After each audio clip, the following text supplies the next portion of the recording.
about that for a minute. If you start saying it enough, it becomes your reality. I would challenge every one of you to shift the way you start talking about how you are. It's a very simple word shift, right? When somebody asks, how are you? Don't just use your normal response. Change it up a little bit. Yeah, a little story. I made the mistake of challenging one of my MBA classes to do this. And they said, okay, for this weekend, I will be a fantastic if you be supercalifragilisticexpialidocious. I said, okay, I'm down for the challenge. Let's do this. Let's see what happened on Monday. I made the mistake of telling my wife. And I went and told my wife about the challenge, and she started needling me. And she just started pushing my buttons very rapidly. And it didn't take me long because she just started going off. She started going after me. I was getting really pissed. I was getting really angry. My stress level was through the roof. And all of a sudden, she's like, okay, how are you? And she's like, say it. Come on, say it. Say it. So I said, I'm supercalifragilisticexpialidocious. How do you think I am? And I just bust out laughing. She was cracking up. I was cracking up. Literally, it was like a light switch. It happened in an instant. I went from being really pissed off, really angry with her, to just laughing hysterically with one word. That's the power of words. So if we think about words for a moment and think about this concept that we talked about with the 7 C's, we want to use words that are consistent with those 7 C's. So things like I better, I have to, I need to, I ought to, those violate it. They violate the commitment. They violate the concept of choice.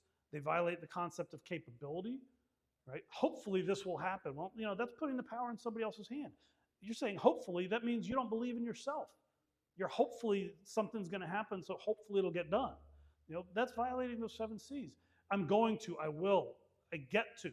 When I say I get to, I'm implying gratitude. I choose to, reinforcing the concept of choice. Those are consistent. So start changing up the words. Remember, we're talking about the butterfly effect here. How much effort does it take to change one word in your language? And you got to think about it a little bit. You got to be cautious. Again, IRRA. You identify the words. You recognize when you're about to say the one you don't want to say and replace it. Change the response. Change the word that you're using. Right? So just follow the IRR process. Identify the words you want to change. Recognize when you're about to say them and respond differently. Choose a different word to use. Okay, this is following that IRR process. That we talked about earlier. But think about what would happen if you start eliminating these words from your vocabulary. You're not going to try. Do it. It gets done, period. Commitment. Right? Hopefully, we talked about that. I can't.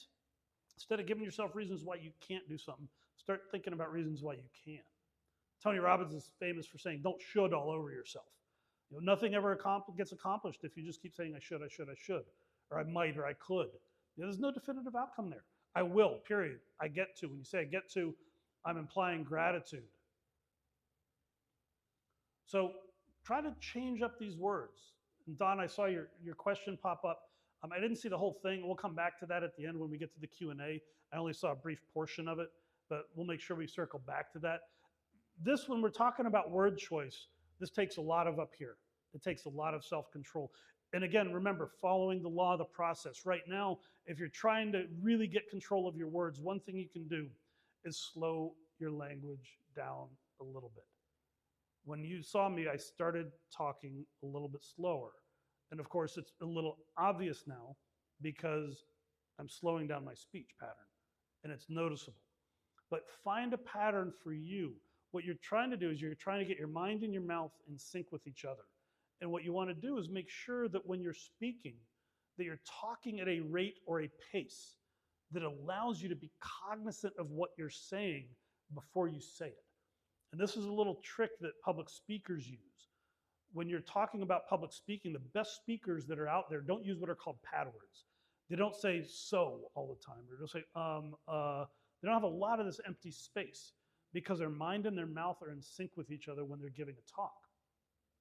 When that happens, and I was just getting ready to say so, believe it or not. I was going to say so when that happens, but I caught myself real quick. My speech pattern is such that I am able to be cognizant and think about what I'm saying before I say it. There's a little bit of a sweet spot there. And again, I was just about ready to say so. I had a little bit of a pause there, so it didn't come out as so, then I started talking. So is one of the worst pad words in the world, and I'm trying to eliminate that from my vocabulary. It's challenging, but by controlling the cadence of your speech, getting your mind and your mouth in sync with each other, number one, you can eliminate those pad words and become a better public speaker because you're not always saying, like, so. things like that, which are the most common patterns that are out there. One thing. Number two is that you're able to recognize and catch yourself before you say something. And that's, again, follow a lot of the process. The first couple of times you try it, it's going to be a little challenging. It may even sound a little awkward to other people when you're speaking and you all of a sudden have a little bit of a pause there. Chances are nobody's even going to notice the pauses. But once you do it with time, repetition, it gets easier. It's just following that law of the process. You've got to be cognizant of what's going on. Practice in front of a mirror. Practice saying things at different rates and see what happens. This is one of my favorite clips about fear. We're going to talk about fear because fear is a big stressor for a lot of people. Fear is not real. The only place that fear can exist is in our thoughts of the future.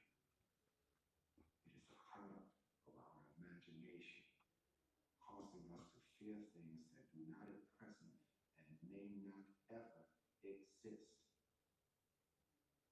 That is mere insanity. Do not misunderstand me.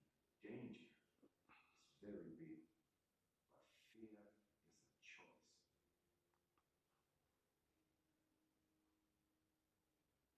We are all telling ourselves a story. And that day mine changed. So that's from After Earth. It's very powerful. If fear is a choice, we have the ability to choose. Remember, choice is one of those things.